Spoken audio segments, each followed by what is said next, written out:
Well, hello again and welcome to another week of Realities May Vary. My reality is that I have some little thing in my throat. I got to take a drink of water. But welcome. I'm Brian Noonan. That's Cody Gough.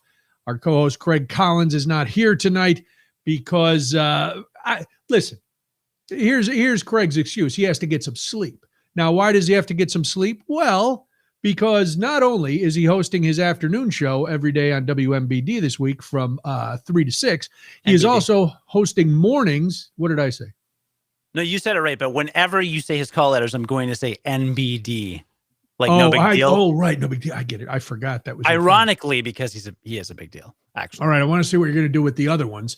He's also on WIBC this week doing mornings at some ungodly hour. You'll have to. I'm trying to see. I don't have the time. Drinking root beer. I think it starts at. Doesn't it start at like IBC root beer? Very good, Cody. Yeah. Mm-hmm. I think it starts at like 6:00. It's Eastern. early Eastern. It's early. No, dude. He's really early. He's a champ. He's a trooper. So he's doing well. Here's the problem with that. He's gotten too good at being a radio host, so he's hogging all the jobs. This is my issue. He's got two jobs. He's like the Ryan Seacrest of talk radio now. Yeah. He's working all over the country, doing all these stations, taking all the jobs. Craig's better looking. Than who, Ryan Seacrest? Yeah. Listen, I don't think I'm qualified to speak on that right now because, Ryan Seacrest is a national icon. Is he? Is he still working? Yeah. I haven't heard anything about Ryan C. Didn't he? I thought he just dropped off the face of the planet. Like he was. Are you trolling now, or are you being serious? Or are you joking? Yeah, I'm being. No, the early 2000s. It was all like Ryan Seacrest all over the place. He works 200 hours a week. He's the host of every show. Yeah, he hosts Live with Ryan and Kelly. He took over Michael Strahan's spot. So he and Kelly Ripa are on TV every morning. He is the host of American Idol on ABC. He still hosts his own radio show and the syndicated show that's on in about 187,000 markets. So Ryan Seacrest is still a force to be Plus, he's the producer of Keeping Up with the Kardashians. How sad that I know all these Ryan Seacrest facts. Yeah, why? Because I'm consumed with envy over everybody who has more than one job. Well, then there were rumors, and they're like, well, is he asexual? Because he didn't have time in a relationship, doing all that. I think he's got a lady now. He dated that Julianne Hough for a while, who was on Dancing with the Stars, who looks creepily like her brother from the neck up. Their faces look exactly the same. So I don't know if Ryan Seacrest has a lady right now. Hello, everybody who's joining us on the chat. We welcome you here to Ryan Seacrest Talk, as we often do. So that's why Craig's not here, because he's working double duty this week. And, since he's got to be up at 3 a.m, he's going to bed at night after working, doing what? I think it's 6 hours of radio, 3 in the morning, or 3 or 4 in the morning, and then 3 in the afternoon. And that's a lot. I don't envy envy him. He's a pro. Yeah, that's a lot of work. Yeah, he's pulling those double duties. He dated Julianne Hough. Yeah. Yeah, he dated her for a while. She's now married. I don't know. Why do I know Julianne Hough stuff? I know. I like her for some reason. I like her, and I don't remember. I like her from something, but I know she did Dancing with the Stars. Was that it? I think that's all she's done. Not that that's a big deal. Well, then that I remember. I know why I paid attention to her recently. She got married, but then she got divorced because she said she came out as it was something about her sexuality. I don't remember the details, and I don't want to misrepresent them, especially during Pride Month. But there was something about that, and so that's why I noticed her in the news recently. But her face and her brother Derek's face are, usually siblings have some sort of resemblance, but they look eerily similar. I think I don't know if they're twins. If they're twins, that makes more sense, but they're eerily similar.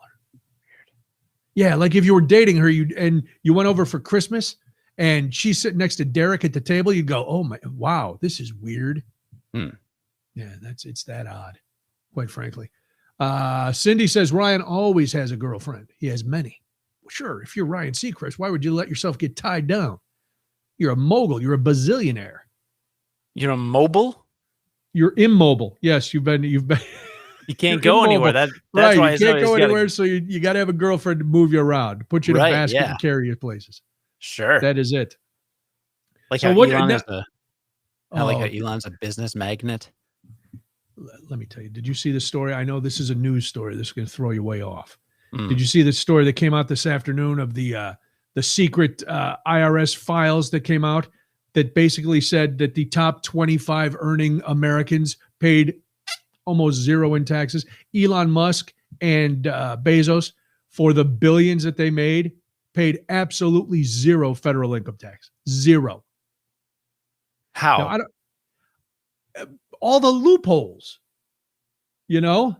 Oh, Craig is going. Craig, we love you. Hi, Craig. We miss you. We'll talk to you next week. Try to get some sleep.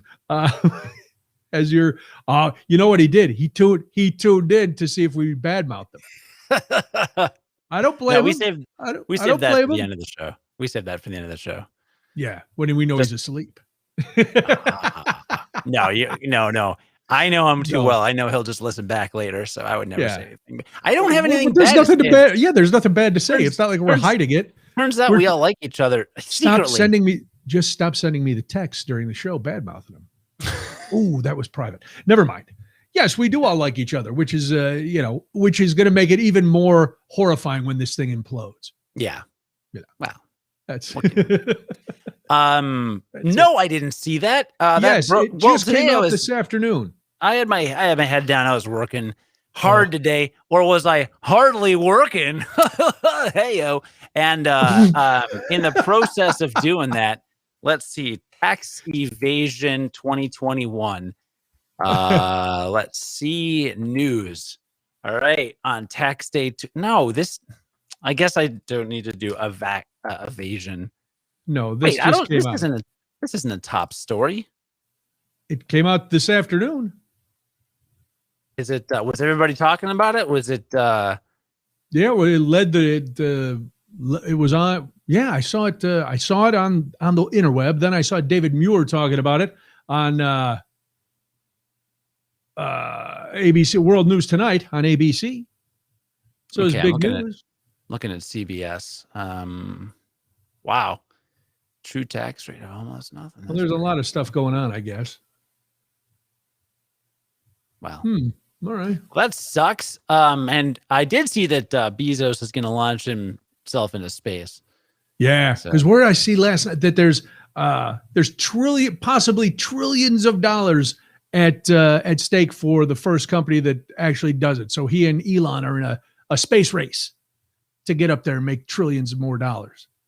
But Elon's been doing it for like years. Has he been doing manned space flights? No, but that's the key, Cody. The G. That's the key. Last I checked, the key. That's why the Ruskies sent a monkey into space first. Last I checked, the key to getting into space is rockets. Well, get you into space. What are you gonna do? You just shoot rockets up there with nobody in them? You're not gonna get much done. At least they're shooting the rockets. It's I think Elon's got a pretty solid head start. My money's on SpaceX, and if Bezos beats him, I'll be quite upset. Dude, my hair was spiky earlier, and the humidity has just got it down. It looks awful. Now it looks like it's all coming forward, like Johnny Bravo. You remember that cartoon? Wow, that looks crazy. You should have left your headphones on. No, it's insanity going on over unsalvageable. That's listen. That's what happens when you have the flowing locks. The humidity wreaks havoc on them. Yeah. That's why you gotta shellac that stuff down. Yeah. How is that? How long is that going to happen? Well, it's pretty long. I know. I had to I showered before the show tonight. I'm all clean because I was out in the yard hauling dirt. Just as punishment. Why would you do yard work today? It was 90. Well, it's going to be 90 and it's going to be summer for months. So why wouldn't I do yard work today? What is the forecast? I would wait till, I don't know, it's not that hot. What are we looking at? Listen, what am I going to do? Stay in the house just because it's hot? I got to go out and do stuff. No, I was in the house most of the day. And then then it's weird because you're in the house, and even though it's like 72 with the air conditioning on, it starts to feel cold, and you're like, oh, it's so cold. It's so cold, baby. No, Gene, I was carrying bags of dirt, topsoil, dirt, just I know it says topsoil, but it was dirt. It was just dirt. All right, soil, dirt. What am I, a farmer? If Max is listening, please, Max can school me. The difference between soil and dirt. Cody, do you know the difference between soil and dirt? No, I scared Max away a while back, sadly. Yeah, I don't know if it's if soil is no, I'm not doing yard work at night. At night I'm doing this. Oh, you sweep up dirt. All right, well then it was soil. I was bringing bags of soil. Does that make me sound more like it was even an even crazier endeavor? Sounds because one of my dogs is digging like a lunatic. And so I had to she's digging like under the deck by the stairs. So I was filling up holes. And it took me today 80 pounds of topsoil to fill the holes that she dug. That's 4 bags. No, that's 160 pounds of topsoil to fill the holes because they're 40-pound bags, 4 bags each. 4 times 8 is 16. You just add the 0. That's 160 pounds. Why didn't you just put the soil that they dug back in the hole? Because I don't know where it goes. That's a good question. I do push some of it back, but a lot of it disappears. Like she's done this before.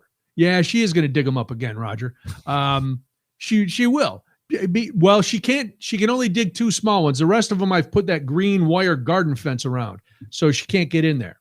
But the stuff I don't know where it goes when she digs it out. I've used rakes. People have suggestions, like I've never had a yard before, but I've used rakes. I've swept some back that she dug up onto the patio, but a lot of it just goes in the rest of the lawn, or she eats it, or the soil fairies come and take it away. So I don't know where it goes, but that's why I was out doing yard work today. So the point is I had to shellac down. I took a shower and shellac down the hair so I'd look presentable for you. I was literally going to ask if there are fairies in your backyard. Are there? There may be gnomes. There may be sprites. I'm not sure if there are fairies. There may be pixies. Okay. So there's all sorts of woodland creatures. There may be a woodland nymph. If there's a nymph, you better let your wife know because they can get into trouble. Oh, I'll be out the back. Ooh, I got a hole. I got a hole you can fill. Easy, woodland nymph. I'm not playing that game. That's what they do. Yeah. They just lure you in. They lure you in. She did this at the last. It's weird because now we've been in this house for, I don't know, 2 years, maybe a little over 2 years. This just started a month or so ago. So she didn't dig it all the last summer. Didn't dig it all up until it just started. So we don't know if there's something like under the deck that she's trying to get at or whatever. But in the last house, she dug a hole that was so big, and I'd filled the holes a couple times, and she kept redigging it, and I'd keep filling it. It was like some weird, Greek tragedy where I had to keep refilling the holes. And she dug one that was so big it almost looked like a kiddie pool. And so finally, when we were moving, in order to make the yard halfway presentable, because at some point it looked like a bombed out field, like you would see if you watched the movie 1917 or Pick Your War Movie Here, and there are just giant holes all over the backyard. So I had to go out and I bought all that little, like 18-inch wire fencing, the green stuff that just sticks in the ground. And I filled the holes and I put grass seed on it. And then I had to fence out all these areas. So my backyard looked like a weird reverse Swiss cheese kind of configuration where there were just circled off areas that she couldn't dig it. And she wouldn't dig in other places. Like once I fenced off those holes, she wouldn't dig anywhere else. So I don't know what dogs do. I got to get Steve Dale on the case. Wait a minute. Were the previous people that rented your house pirates? Are you saying there might have been some booty in the backyard? Mm-hmm. And I'm not talking about the wood nymphs. You know what I'm saying? I don't know. She never dug anything up. Like we did find a piece of broken glass like the bottom of a bottle. Here, I was walking through the yard the other day. And I was like, "Where'd this come from?" And it was like a dirt covered piece of glass. So she dug up a little piece of glass. There's a message in a bottle. Hold on, Sting is on the phone. I have to call the police. The bottle is broke under the ground, and so you got part of the glass, but the message is still under there, and the message might be a treasure map, and the treasure map might point you to the doubloons that are inevitably underground, and that is why your dog is spelunking into the earth. That's the way I think you have to have a cave to spelunk. You do. I like the rest of your theory. The rest of your theory was sound. I don't know how big your basement is, but there might be an underground cave as well. Now, you got to call your utilities providers and see what lines are buried under there, because if there are none, there's definitely a cave. So. Well, she goes in the basement and doesn't dig. She enjoys the solitude and the coolness of the basement. Yeah, so she's a weirdo. I love her, but she's about 11. She's just a weirdo. She's the one that's very vocal. All right, we'll stay on this dogs for a little bit, because I think my grand dog is a racist. Uh-oh. Yeah, this could be troublesome. What did I think Walter is a racist. What did Walter do? All right, so we live in a very nice neighborhood with all sorts of great neighbors of all different races and backgrounds. Our next door neighbor, Rodney, and his family are black, and everybody, it's great. Everybody gets along. They have little tiny dogs too, Cupcake and Honey. And these dogs bark at me nonstop. No matter how many times I see them, they're just little yappy dogs. But I don't think they're racist. I think they're just asses. They're just wrong. Because they bark at Debbie, they bark at the dog, they bark at everything. So I don't take it personally. Well, we get along. We talk to Rodney all the time. Everybody's fine. And his extended family lives there with him. So the other day, they're all out in their backyard. They're having a little get together. And we're going back and forth, and my dogs go out and they see everybody and they just lay in the grass and they don't bother. And, their little dogs are yapping at my dogs and everything's fine. But all of a sudden, Walter goes outside because he came over Sunday. He and Molly came over Sunday. And then so he was there, goes out, and it's just some of the ladies and the little kids, and Walter is fine. But then Rodney comes out, and Walter loses his mind. Now, Rodney, one of the nicest guys you'd ever want to meet. He doesn't care. He's not bothering the dogs. It's not like he's taunting the dogs, because my dogs don't care. My dogs are like, oh, there's Rodney. No big deal. Walter loses his mind. Then one of the daughter's boyfriends came over. Walter loses his mind. So I don't know. Walter doesn't like black guys. It's very strange. Yeah. You need to get a life-size cardboard cutout of Samuel L. Jackson. Put it in your basement. You think? Or send it. Yeah. Just send it to Molly's? Yeah. Well, Molly has said this has happened with her too. What? Only with black guys. Walter loses his mind. So either this is good. Don't at me. He's either a police dog and has a fear of black males, or he's a Klan member. I said, then maybe we should have changed his name, so you call him Wizard or something, so people know, or Sergeant. That dog. Dogs are trouble, man. Dogs are trouble. You never know what they'll do. Most of them are fine. I love dogs, and I like him. I've talked to him about it. I'm like, dude, you can't just bark at Rodney. He's not bothering you. You're coming off as racist. Mm-hmm. Well, you got one dog that's maybe a little prejudiced. You got one dog that's digging holes with no discernible aim. I mean, I think that's problematic. Dogs, the other one just lays around, so he's calm. He just lays around.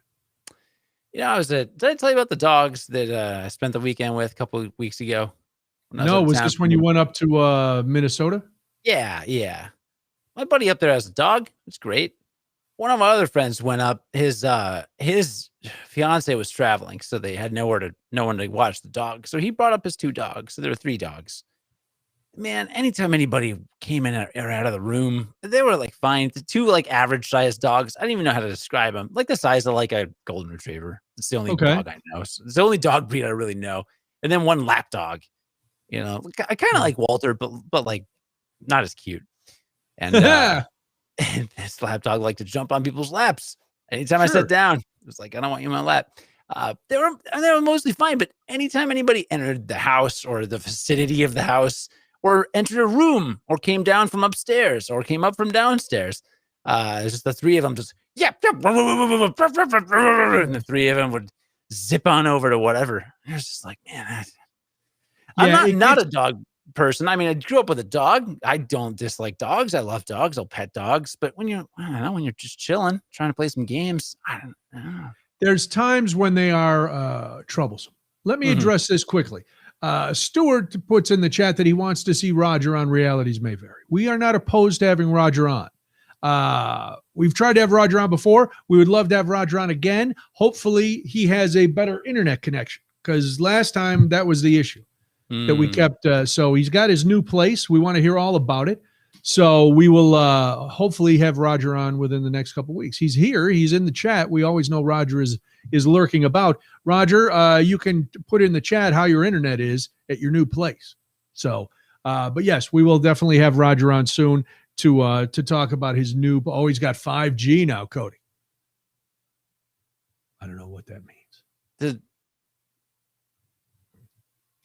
I think everybody has 5G, don't they? I'm very confused. What throws me for a loop is like 5G is like what your phone has. So he doesn't have home internet? Like no, I don't know. Like no, like AT&T, Comcast. I don't know. Oh, don't get me started on Xfinity again. Again. Oh, super fast internet, super fast. Okay, so all right, super fast. Right. Well, no, but like a good, like a super fast home internet package is gigabyte internet, which is I have 1 gig. That's what I have. The 1 gig Xfinity. They're top of the line residential. Let's go internet. But you, if I can quote Craig, I gave a guy a lot of money. He has we go. Oh, he has Xfinity. Roger, I'm sorry. So do I. So we will try our best, and hopefully I'm surprised I'm on right now, quite frankly. So we'll talk about we'll finish up with the dogs, then we'll get to the internet and the rest of the stuff on your. I'm sure you have a lot of interesting facts. So what did you do with these dogs? Dogs always tend to go too. You said you didn't want the one jumping on your lap. They always go to the person who doesn't want them on them. Yeah. Yeah. It doesn't matter. No matter where you are, if you don't want the dog around you, that's who the dog will go to. All right. So just always pretend that you love the dog, and then it'll stay away from you. That explains that. That'll backfire too, because it'll want attention. So it'll keep coming to see you. There's no good way around it. Yeah. They're just always around. Yeah. I don't know what it is. Like I said, I grew up with a dog. I like dogs. I pet dogs. I snuggle with dogs. Sure. I like my parents' golden retriever. It's great. But I don't know. Maybe I'm not a dog person. As I don't like those terms, dog, cat. Maybe person, cat maybe you just weren't in the mood to have dogs around, and they were ruining the vibe. That's good. I wasn't in the mood. Because they're not your dog. Yeah. They're not your dog or your family's dog. They're the people, but you don't know the dogs. You don't have a connection to these dogs, and they're just ruining like the dogs next door. I don't dislike them, but it's like at some point, like sometimes I'll be walking out to take out the garbage and they start going crazy, and I go, "You just saw me. Can you know who I am? Can you stop?" But some dogs, it's in their nature. They're just little yappy dogs, and that's all they're going to be. That's all they're good for is yapping. Yeah. So cats are the same way, according to Nancy. They always go to the person who hates them. Roger is giving us the tech specs on his internet. Oh, all right. Yeah. You want to check your internet speed? Speed test. Let's see what I've got. I've done mine, but last week Xfinity cost me a bunch of money and cost Debbie a bunch of money, and I had to go back to, and Cody, I give you all the credit for this, because years and years ago, when Twitter was just getting going, you said we got to get you verified. How weird that you're checking your internet and it looks like your internet went out. Do you see me? You're very blurry and pixelated. It's probably I'm probably gonna get booted off my because I'm using my work laptop for this, so I'm probably gonna get booted out of my Well, I'm just checking. I am still connected, which is all right. a miracle. Maybe it's because I ran a speed test. I have 287.7 megabytes per second download and 79.9 megabytes per second upload. So that's pretty freaking fast. That is fast. That puts Rogers to shame. Yeah. Where are you at? Hold on. I wasn't putting it on my other monitor, Cody, so I can, let me see what I can do here. You can do this at home. Google internet speed test, and then right on Google, there's a. I know I was kind of bragging, Roger. I didn't know what it would be. I had flex. Cody had the weird flex, which I dig. What did you say yours was? Downloads around 287, uploads 80, roughly. Well, I'm gonna put you all to shame. Time for the big flex. Bam, bam, bam. Let's see. So far, my download speed is 385.4. Wow, look at you. Yeah, that's right. Yeah. So I pay for this. I pay for all this, which is fine because between this and radio and the trivia gig that I do and all the other stuff and Debbie working from home, we needed reliable, fast internet. And that since we've put in this crazy deal with the 1 gig, we've been losing service at least a couple times a week. Last week, Debbie needs her computer to work because she can't use a hotspot because it's not secured. So, for work, she can't do it. Anyway, it went out a couple times last week. And then Friday, was it Friday or Thursday? One of the days I had it was Thursday. It had gone out in the morning. Now,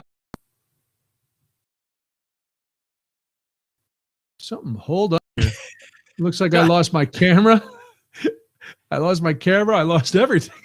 Yeah, that was weird. Of course, it glitched. Yeah. But my internet kind of hiccuped after I ran the speed test too, so that's weird. But also, like you gotta remember, people watching and listening. We are broadcasting through a medium, and I'm not talking about a psychic who can talk to dead people. I'm talking about Restream, which is a great service that we've been very happy with. Yeah, we haven't had any trouble with them. But we're shooting all our tubes over to Restream, and then they're wrapping their little tentacles and shooting back out to Facebook and to YouTube. So that's a lot of middle people, right? Like that's a lot of intermediaries before our signal gets from us to you. So I know my computer is pretty fast and pretty good. It can handle all that you're seeing right now. My sound setup and stuff. I know my internet's fast and I'm sending everything pretty good. But in terms of everything else, it's out of our hands. You know what I mean? So I don't know. Brian dropped, so it's just me. I'm sorry. Yeah, I'm not in a bad mood or anything tonight. I'm just low energy. I'm just tired. I got a baby. I don't know. He's been good, but he wakes up a couple times a night still. So, between that and life, like work, it's a long weekend too. I did a lot of travel. I went to Rockford, saw some people. I actually went to just a few different places. So I was just all over the place. It's like, is there a night that I would have more energy than Tuesday? I don't know. Because like Monday's out, later in the week I'm dead. Tuesday you'd think would be the best day, but here we are. So I rolled in. Brian's joking. He's like, "You got a lot to talk about, right?" And I was like, "Dude, I have no idea." Roger, not building anything new lately. Here's the deal. My wood shop is my garage, like many people, but it's really hot. And I can work in the garage when it's hot. That's fine. But man, it's gotta be some, I could work in the dark, but I don't really want to. Right. So ideally I'd be able to do something during the day and not have to watch a baby. And my wife is busy. She's doing stuff. So she can't always watch him, I'm usually, so we're both tag team in that. So it's just, anyway, it's, how it is. The first couple of years, a child is little. It's hard to get that coveted alone time. So, and since I don't, like, I don't have a lot of reps in my woodworking shop, as it were. So when I go out to my garage and I want to like work on something, I got to kind of like refresh myself on like, how do I use this circular saw again? Like look up I've never changed a circular saw blade. You know what I mean? The next project we're working on is we did get a barn door for my wife's office. And I'm very excited about sliding barn door. But it's so that the rail is mounted onto a wood headboard, really fancy looking. But the width is like, I think it's like 76 inches. And from the wall to the chimney that goes up through that, it's only 72 inches. Ooh. So I need to get a circular saw blade that will cut through metal, which you can get. You can get it from like 10, 15 bucks on Amazon, right? But I've got to get a metal cutting blade so I can zip through that and then cut the thing off. Then I've got to go up and have either my wife or a friend help me with that project, make sure it's level, make sure all the measurements are good, and then get that sucker mounted on there. But I am very excited, and I actually bought a 14-inch circular saw that's portable so that I've got a cordless one in case if I need to make small cuts. But Roger, I'll probably use your 16-inch circular saw that you lent me or gave me because that's bigger and it'll have more power. And let me know if you ever need it back because, man, there's a lot of stuff. I'm stocked. I'm stocked, and I'm stoked in that order. Am I back now, Brian? You're back. Am I back now? Good. All right. Yeah. Yeah, that was a mistake to try to run that speed test because the Xfinity gods are. I like the fact that you think you're going to zip through a sliding metal barn door beam. You're just going to zip through it. You ever tried to saw through a metal beam? No, that's why I'm saying they have circular saw blades. I understand, but the thickness of that runner that's going to be on there, it's not going to be a breeze. Oh no. Plus then you're going to have to file it down. Yeah, no, I'm going to have to score it first and all that stuff. I don't know how acetylene torch, man. I don't know how much I never thought about it. I don't know how much filing I'll have to do because I think there are some plastic pieces or maybe even some metal pieces that come for the ends of the so you just pop them on there. That makes sense. Like for a blind, those usually the like little L-shaped plastic brackets that go on there. And I'm gonna cut it so it fits pretty tight to that space anyway. So it's gonna be fantastic. It's gonna be. Can't wait to see you with the welder's mask and the sparks flying off everywhere. You look like you're an extra from Flashdance. You and Jennifer Beals. I am going to need to get welding goggles. Actually, I have welding goggles, weirdly. That's odd. Oh, for your Dr. Killjoy costume or whatever it is. My Dr. Horrible costume. Dr. Horrible costume. I love those doors. I love those rolling barn doors. They're very cool. Right? They're very cool. Yeah. And we're not just doing it because it's like, wouldn't it be cool if we had barn doors for no reason? No, it actually makes sense to put them in this particular space. I'll do something to smooth it out a bit, Marta, even with the brackets covering. Because the brackets won't fit if they're not smoothed out. Right on. Yeah, no, in that particular space, it just makes the only sense. Like it literally makes no sense to put a traditional door. So it's a good time. Yeah. Well, that'll be fun. Yeah. It's a big project. Big challenge. Yeah. How long has it been sitting in the garage? The door hasn't come yet. No, the door is 150 pounds. So yeah, it's a solid, nice. Wow. Yeah, and it looks perfect in that office. But my two of my buddies when I had that little barbecue a few weeks ago, two of my buddies carried it upstairs for me. But I mean, it came in a wood frame. Like a solid wood frame of 2x4s. Yeah, like in A Christmas Story. Mm-hmm. It's a major award. Yeah, Fragile. And I just one door, not two. Just putting in one door. But I unscrewed all the screws from that frame, and you better believe I'm keeping all the wood from that frame with the price of lumber what it is right now. Oh yeah, things are. Nothing is cheap when you think you're going to redo something in the house. Oh, this can't be very much. Yeah, it is. Everything's a lot. I don't know. It's a supply chain, I think, Cody, is how they describe it. Shortages, supply chain, supply and demand, all the economics terms that I know, that all comes to bear when you're buying your lumber. Yeah. Your trim. It actually comes to lumber. I don't know what that means. I'm not sure. I'm not sure how to respond to that. Oh, yeah, you are. What were we talking about before here? I don't know. We were bragging about our internet speeds, and you had the bright idea for us to run speed tests, and then Xfinity did what it always does to me and kicks me off. But last week, because my biggest fear, I love doing everything from home, but my biggest fear is that the internet is going to go out. And you know this, you've been working at home for a while. The bosses don't want to hear that your internet went out. The bosses still want you to be able to work, which is the one thing that I think is going to keep employers from fully embracing this remote work thing, is the unreliability of the internet, which is why I think, when people are now saying that internet is not part of the infrastructure, it definitely is in 2021. High-speed internet is part of our infrastructure. Everything runs on computers. But business, I mean, I've worked in corporate America for a decade. Yes, there are many examples of the internet going out in offices where I was. Mm-hmm. Yes. It may be relatively more reliable, but it depends on a lot of things. Sure. And I think it's incumbent. I mean, I remember a day where the internet went out around 10 a.m. at the consulting firm where I worked. The whole server went down actually regionally. So we couldn't even do work on our phones or anything. It just all our emails, everything.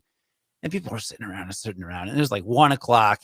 And they're like, well, maybe it'll come back on. Oh, I'll stay till 2 or 3. And I was just like, I'm not going to sit here and waste my day.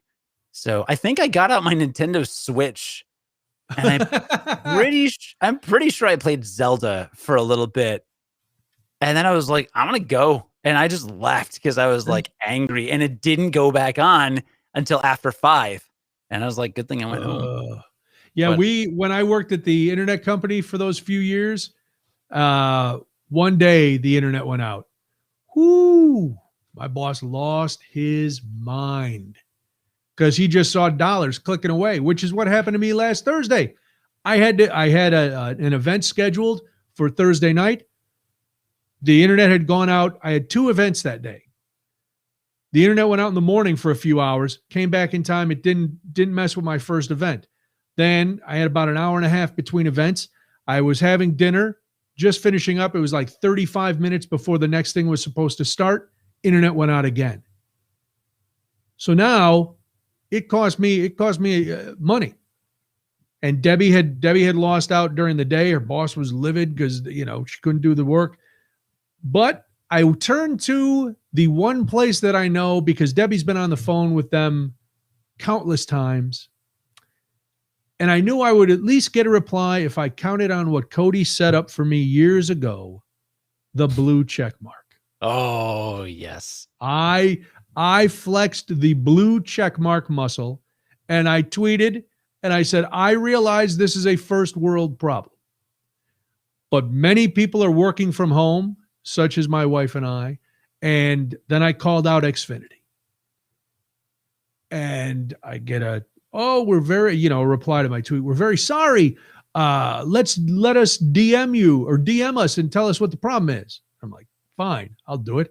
And I did. And I explained, listen, we upgraded. We're doing all this. I never mentioned money. I said, except that you're costing us money because the internet is going out and we are working from home like many other people. And this has been happening a couple times a week. And it's not acceptable. Oh, well, I see. Have you checked the app? It'll tell you how long the outage is. I'm like, yeah, I know how long the outage is. That's I don't care. So at one point after a couple exchanges, I said, listen, I appreciate you getting back to me, but I don't want excuses or explanations. Those don't help me. My listeners, because broadcaster, I always throw that in. I said my bosses, my listeners, my clients, they don't want excuses. They want results. They expect me to deliver. We have a contract, you and I. Our contract states that I will pay you X amount of money per month. Your part of the contract is that you will deliver me high quality, speed, and connectivity. And you are falling down on that part of the responsibility. Oh, we're very sorry, blah, blah, blah. It means nothing. Then they go, oh, well, we'll contact you about a refund. You know how much the refund was? $6. $15. Oh, all right. The last time it was $5. But this time I don't know. And I don't know what their formula is. Yeah. Because it had gone out twice on Thursday. It went out as they were sending me messages on Friday. I'm going, hey, guess what? Because I'm on my just data on my phone. I'm like, hey, guess what? It's out again.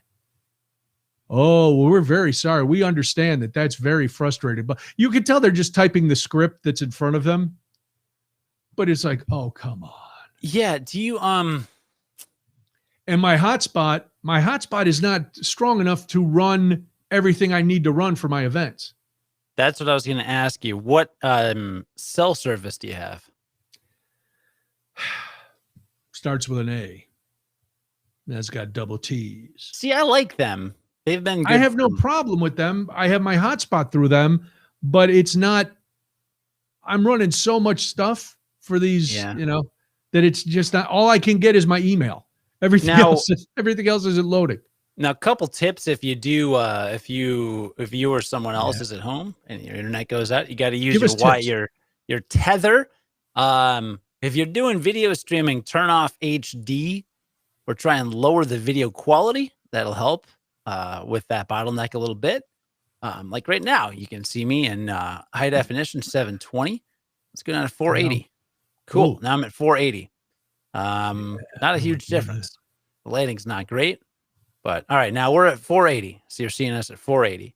The frame rate should be the same, so there shouldn't be any different motion. But no, there's no lag really. The lighting's flatter for me, right? For you, I'm not at 480. Yeah, you're a little greenier. Now let's jump back up to 720. All right, so a little bit sharper. I turn my lighting back up.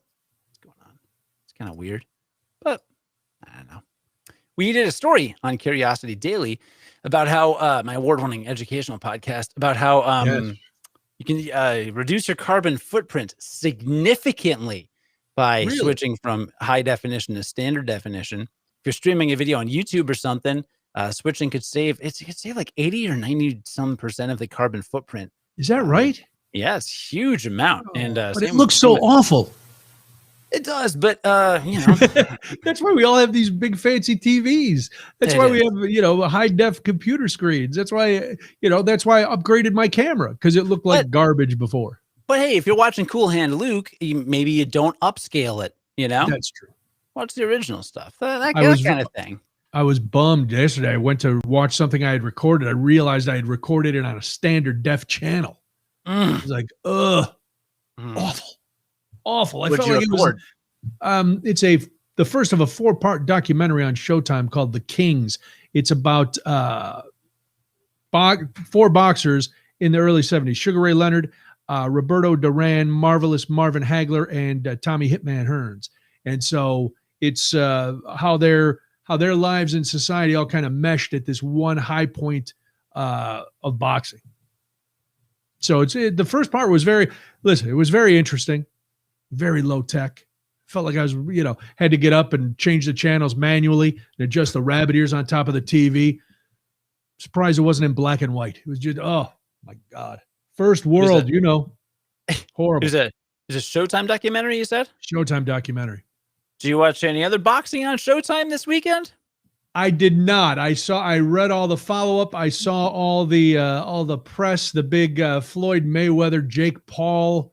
Logan Paul, Jake Paul, Paul Z. They're all the same. DJ Pauly D from, whatever that show was, Jersey Shore. Mm-hmm. Yeah, no. I did not. Did you pay the $50? What?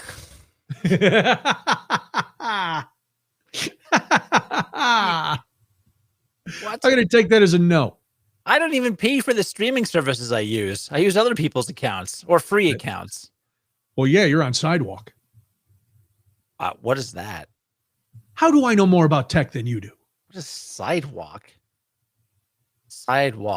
Amazon is about to share your internet connection with neighbors. Right. So you have to go in and opt out if your devices have this. If you have Siri or Alexa or any of that kind of stuff, and a Ring doorbell, a lot of other devices. How did you not know that? You're a tech guy. Because I don't have Amazon devices because I don't want Amazon in my house. Well, then you don't have to worry about it. But yeah, this is some kind of deal where your neighbor, they want to build up, well, theoretically, they want to build up a network. So if my internet goes down, maybe I can use my neighbor's. And if my neighbor's internet goes down, they can use mine. Problem is, I'm the only one paying for my internet. So you know who gets to use my internet? My family. That's it. I'm neighborly up to a point. But, how many freeloaders do you think that's gonna allow? And how much hacking can go on with this crazy open network when all we're worried about is cybersecurity? And now we're going to have Jeff Bezos going, listen, let's just link up everybody and live in a weird utopian internet society where everybody shares their internet.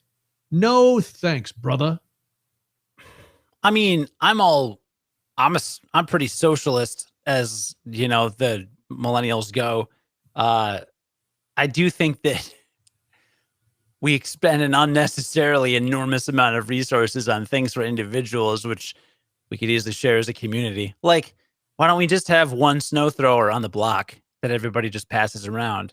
That'd be way more efficient and good for everyone. But you got to all go down to the Home Depot and spend $1,000 on a snow thrower or whatever it is, Well, that stimulates the economy, Brian. So, well, that's true. Plus, let's take last winter as an example. When it snowed like there was no tomorrow, and everybody needed to be out shop. There was so much snow that everybody was out. How are you going to have one snow thrower for the whole block? Well, who's going to use it? Who's going to pay for it? Who's going to store it? Who's going to maintain it? Who's going to share it? See, but you're looking at. I'm looking at it realistically. What are we going to set up a schedule and I have to do it at 5 a.m.? No. I work all night. I'm not getting up at 5 a.m. Here's what people don't get. Ideas like that cannot work within the framework of our society the way it is, right? You can't, we have this capitalist model where everybody does their own thing, right? And you buy one thing because in our lives right now, someone has to have a space for it, and someone has to maintain it. Someone has to, right? You would have to. It's not like you would just drag and drop. It's not like I'm saying, hey, any street in America, just buy a snow thrower for the block, and all the rest will fall into place. That's not that's not realistic, right? No, it's not. This is the problem with conversations like this, is other things would change, right? Perhaps there would be a neighborhood garage in between properties, which could never happen in our society because everyone's got their property, right? We're so property, this is my land. Get off my land. Get off my land. I got my the man with a fence in his backyard. No, this is literally what I'm saying, though. But you would have to partition a public land in the neighborhood, which is a thing it's unconscionable in the American ethos, right? So anyway, I'm saying there are probably other cultures or civilizations in which you could have one snow thrower on the street and it'd be pretty good. It'd work out and you'd figure out a way to share the time and the resources available to it and all that stuff. But we don't do that. So it's whatever.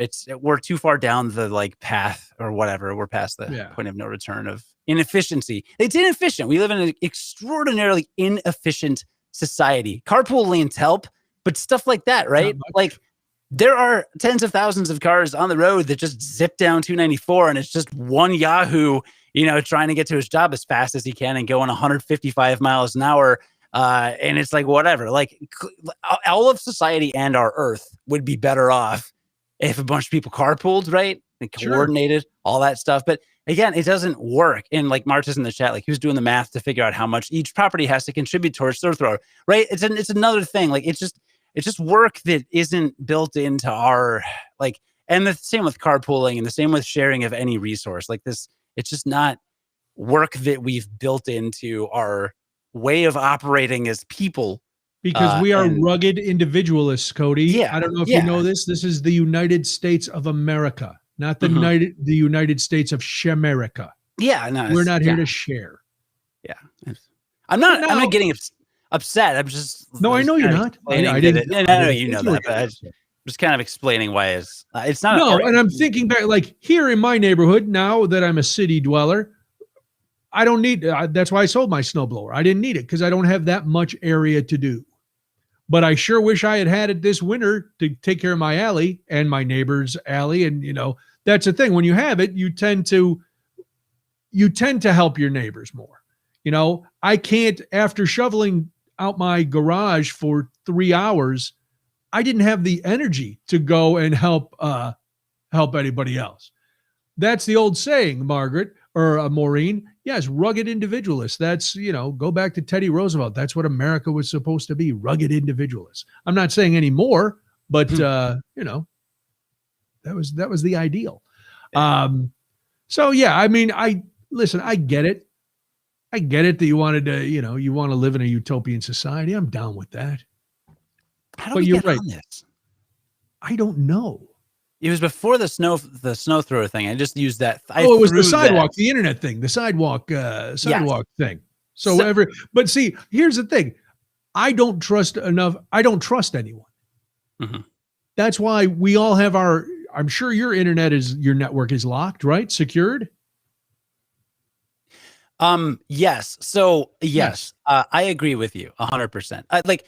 All I was saying is that I do think that theoretically the sharing, it's like the power. Here's a better analogy: power grid in Texas, right? Texas is off the grid. Texas is off the grid. Look at us. We're off the grid. We don't need to be on the grid. Then a blizzard hits and you're all, dead. So that sucked. And you did the wrong thing. So that is an example of an electricity utility connects people and will distribute as needed. And that's systematized. And we have a thing for that and a process and all that. So I like the principle of that with internet, with Amazon, but it doesn't work. It doesn't translate to internet because internet involves data, right? And my data, and I don't want that data to be part. Right. We do your bank account, everything. We all know what's on the internet, everything, and they preach to us nonstop about securing everything, and then in the next breath they go, just open it up. Let your neighbors, let your neighbors on your internet. What can go wrong? I don't know. Ask the pipeline. Ask the meat packing place. Ask every business that's being hacked. Ask everybody what can happen. Ask my mom, who last week told me, I think somebody took over my computer. What do you mean? You think somebody took over your computer? Well, I come down in the morning and there's things on there that weren't there when I went to bed. I'm like, okay, are you signing out of stuff? Well, you didn't tell me I had to sign out of stuff. Like, yeah, I did, Ma. I signed out of my bank account and stuff. I said, okay, well, that's good that you log out of those, but your email and all the others. Oh, no. Okay, well, start. But I checked. It was all high security. There was nothing. Nobody took over a computer. I wish I could go back and delete the whole snow thrower analogy because the electricity analogy was so much better. The electricity analogy was excellent. But when I think you were warming up with the snowblower one. I was. You reverted back to communist Cody, and but then you got into, hey, Mr. Relatable to the everyday man, Cody, logical Cody, who came up with a precise example to make your point, a cogent example. Thank you, but it's interesting and fun to think about, right? We do a good thing with electricity.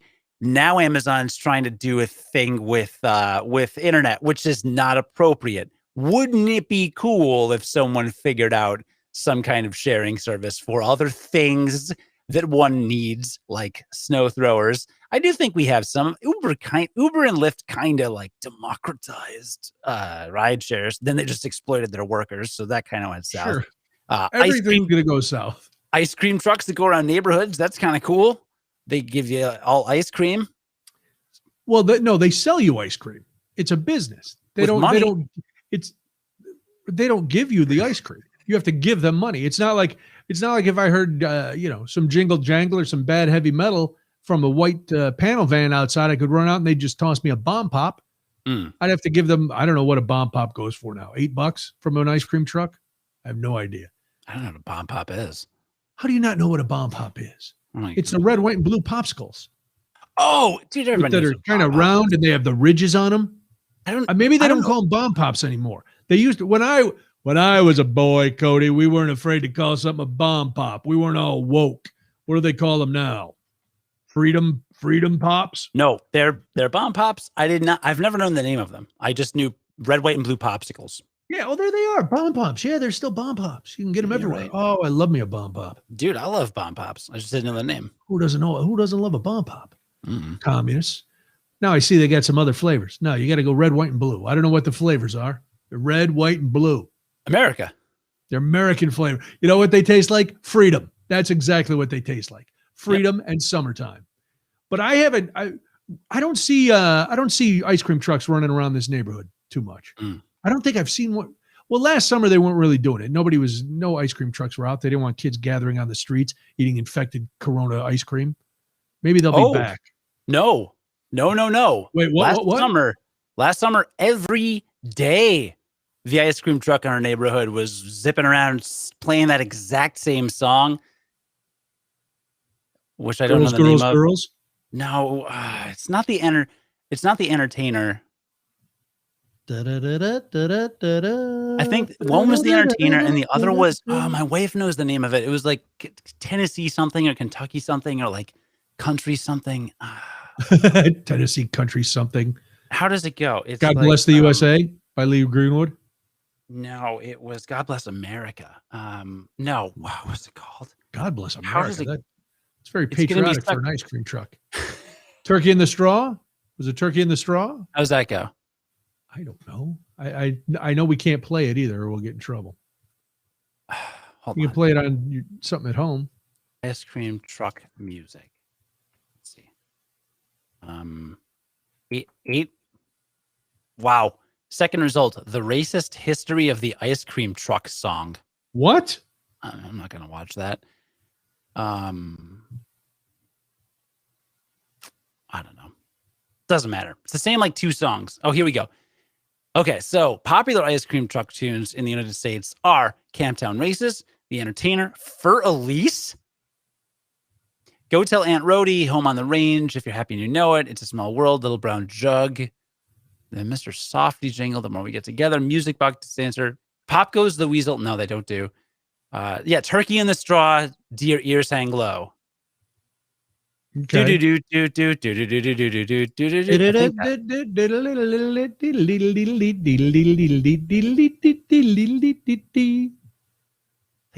Anyway, they're very annoying. It's the same two songs, but they did it all summer. Well, you live in the fancy suburbs. You know, you live in a high rent district where people have, $18 to get a drumstick from a truck. I don't know what the prices are. I don't either. Like I said, I mean, I have very old remembrances and references for ice cream truck prices. So I would have no idea if I were to run out now to an ice cream truck, which I would never do. Because I've seen some in the, they have the signs on the side with the stickers of what they have, and they have a lot of weird looking stuff. I like to go back to the days when you'd get a chocolate eclair or a strawberry shortcake or a bomb pop. Those were my go-tos for the ice cream truck. We would always, every once in a while, we would get very excited because an actual Good Humor truck would come by. Ooh. And they had the legit Good Humor stuff, which I always found better than the generic ice cream truck stuff. Yeah. But you said strawberry? You did a strawberry shortcake, chocolate eclair, or the bomb pop. What I love about strawberry is I didn't ever have strawberry milkshakes when I was little because it was pink and that's a girl color. Wow. Strawberry milkshakes are delicious. So. I don't like strawberry milkshakes. I never liked it when every once in a while my mom would get strawberry quick instead of the chocolate quick. Oh, and I was like, it's an abomination against the Lord. No. It was horrifying. Mm-mm. So, but there was something about the strawberry shortcake ice cream bar that I loved. And I don't know what it was. I still like the chocolate one better, but that one I liked it. So that was my go-to when the actual Good Humor guy would come by. But I couldn't tell you. I got a feeling we would be shocked and appalled if we went to an ice cream truck right now, what the prices would be. So I can't go to the ice cream truck when he frequents our neighborhood because I don't want him here because he's very annoying. Like there was a day, but it's summer. That's the soundtrack. No. That's the soundtrack of our lives, Cody. It's too annoying. No, there's a few weeks ago. Weather was nice. We had all the doors and windows open. We had like a long day. I was doing yard work all day or something. The baby was crying a lot. It was just kind of hectic and stuff. And we finally sat down at the end of the day. Oh, nice peace and quiet. And then there's that damn song. Just how long are they in the neighborhood? It sounds like, I mean, they drive past your house, right? He's not stopping outside of your house. But you can hear it you can hear him from down the block at the end of our street. You can hear him from the block next to us. But you can hear him from 3 blocks. Sure, because they want the kids to come a running. Yeah. No. You can hear it for like 10 to 15 minutes straight. The same like 8 bars. You know what I mean? Like I do know what you mean. If he's playing Beethoven's Fifth, that's great. I'm not going to hear the whole thing. I'll just hear a part of it. That's good. But when it's like 10 seconds just on repeat, like it's not how it goes, but I'm just doing it. You know what I mean? That's not good. You know what I do know? You're sounding more like me every day. Finally, after all these years, you're coming around to my way of thinking. No, except dude. on this, I have to disagree. On this one, I don't mind it. To me, it's part of it means it's really summer. And maybe I don't hear it as much. I mean, we used to hear it more. No, boy, I'm trying to think. Like California, there were no ice cream trucks. There were no ice cream trucks out there when we lived in California. And here, like I said, I might have heard a couple last year at our old place in Berwyn. I would hear them, a couple times a week in the summer, and I would always get excited. I never went out and bought anything. Again, because I'm not made of money. I don't have $18 burning a hole in my pocket. Get Debbie and I a treat. Plus, I'm at the age now where I'm not gonna flag down some, who knows who's driving this thing. I don't want to offend ice cream truck drivers. I'm sure they're all fine people, but some skeevy looking van. Now they don't even have cool ice cream trucks anymore. Now you got guys in like work vans. Maybe during the, early in the day, they were working at a plumbing contractor. Then they throw a cooler in the back and they got some half melted ice cream bars that they're selling at night. I don't need to get involved in that. I'll go to Dairy Queen or something. Oh man. Dairy Queen's good. Oh, man, as I get older, I can't get anything but a small ice cream. I should be like that. I wish that were the case, which is why I don't go get ice cream anymore. Because ice cream is one of my downfalls. Oh, really? Oh, man. I love ice cream. I was going to say more than my family, but I'll put them equal so as not to offend anybody. What's your flavor? Pretty much butter anything. Pecan. You're a butter pecan guy. No, I'm a predominantly mint chocolate chip, but anything chocolate, I'm down with. I avoid any sort of fruit ice cream. So no strawberry, no blueberry, none of that. Okay. Dude. Chocolate, mint, that's the thing. We have something in common. Mint chocolate chip, that's my jam. That's the green one, right?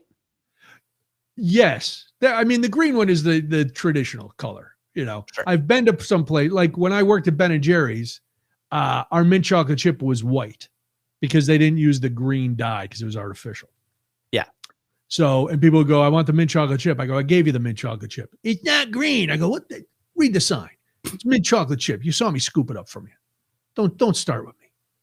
But I like the green's the key. Even now, I substituted it with these low-calorie yogurt bars, these Yasso 100-calorie Greek frozen yogurt bars. They're supposed to be like ice cream bars. Their mint chocolate chip one it's on point.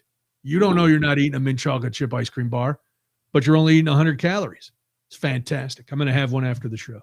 How do you feel about the mint chocolate Oreo things? They got the mixers at Culver's. Oh yeah, I'm down with all that. I'll go. I haven't had. Molly got us a Culver's a month or so ago. We made the mistake of her going to get it, and then by the time I got home, it was kind of soupy. But yeah, I'll throw that in there. I know you worked at Cold Stone. I'll throw some mint chocolate. You know what's good? Andy's Candies.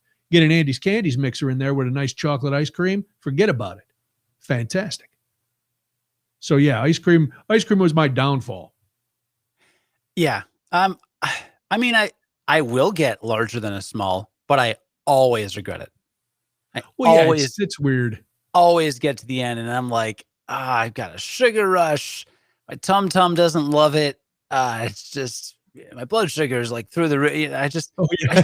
I should only ever get a small, but I don't. I get medium most of the time because I've scaled. Well, we don't. I don't do it that often, but it was a while ago. Debbie and I were leaving my mom's after an especially stressful day, and the Dairy Queen near my mom's house, the one that I went to growing up, has been there since before I was born. So this thing has been in Homewood, Illinois forever. And it's an old school walk up, 2 windows. That's it. No brazier, no drive through, no nothing.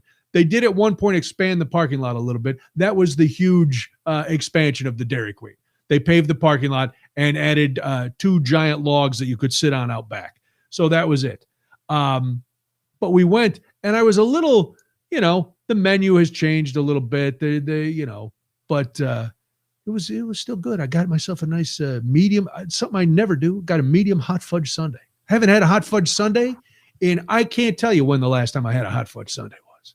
But it sounded good that night sitting in the car. Cherries, nuts, whipped cream, the whole 9. Do you get the hot fudge? I was going to say nuts. Yeah. I don't do nuts in my ice cream. So that's where I draw the line, and my wife does. But it's funny. So if you're talking snack food, there's pretty much nothing that either of us won't eat, but I will not eat ice cream with nuts, and she won't eat mint chocolate chip ice cream. So if I buy Pringles and she gets to them first, they're gone. Trail mix, forget about it. She will invade anywhere in the house where I hide it, right? Like anything, but I know I'm safe with the mint chip ice cream. Really? It's great. Yeah. Wow. It's perfect. So I always get it like butter pecan or some kind of turtle ice cream or whatever that's got nuts in it, because she's totally all about that. It's the best. We have a very good ice cream synergy and a very good pizza synergy because she lets me get pepperoni, which is the only thing I really like. So what does she like? Or you don't care? You just want to get pepperoni. Listen, I don't care what she likes. We're getting pepperoni. Well, I told you about Roundheads, right? Did I tell you about Roundheads pizza? No. All right. This is the thing. All right.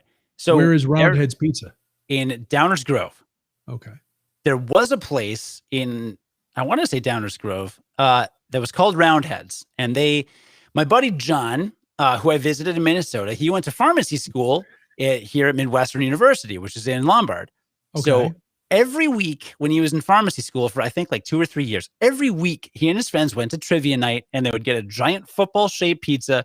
And every week they got the buffalo chicken pizza. They make this buffalo chicken pizza with the buffalo chicken on it, and they've got hot wing sauce on it. And we ordered it once, and it's out of this world. Yeah, it sounds great. And I would never normally order a buffalo chicken pizza. I'll eat it, but I'd never normally get it. The last 3 months, every Friday, my wife and I have ordered a buffalo chicken pizza from this place. Really? They actually called me on a Saturday, the day after we ordered, and said, "Hey, listen, we're really short-staffed right now, and you're a bit outside of our delivery range, and we just can't send drivers to you. So we really appreciate your business, but could you please use Grubhub?" Because Grubhub uses its own drivers. Okay, sure. And I was like, I was ordering direct from the restaurant so that you would get all the money, because Grubhub takes a cut. Yeah. But if that's the way it's got to be, that's the way it's got to be. So we actually get it. It's like 20 minutes. I actually did drive there. I'll tell you why I drove there in a minute. Okay. I actually did drive there, and I was like, this is like a full 20-minute drive, like no bones about it. So, no 2 ways about it. So I get it. We actually got a Grubhub premium subscription, which gives you free delivery. It's like $10 a month, but it cuts out the $5 delivery fee specifically because we always order from this place. So when I went to Minneapolis, I called them up and I said, hey, look, I always order your buffalo chicken pizza. My buddy John's obsessed with it. I'm going to visit him in Minneapolis. Is there any way you guys would be able to prep a few buffalo chicken pizzas and then I could bring them and then bake them up there? And so she's like, well, people wanted to do that, but we weren't letting them. So let me check. We'll find out. She's like, okay, we can half bake them, but then you have to throw them in the oven at 400 degrees. And I'm wondering if there's like a safety thing because it is chicken. So like they don't want to send out uncooked. Oh, raw chicken. Yeah. Raw chicken. So I don't know. Think, I'm guessing they don't put raw chicken on the pizza. I'm guessing it's pre-cooked chicken. I would think it has to be. Yeah, it has to be. But they were very adamant about the 400 degrees, but I ordered 4 small pizzas and I brought them up there and John was over the moon about these pizzas. So long story short, my exception to my pepperoni rule is, and by the way, Roundhead's closed, but their kitchen is now operating out of a bar called Another Round Bar and Grill. So it's not really Roundhead's now. It's now Another Round Bar and Grill.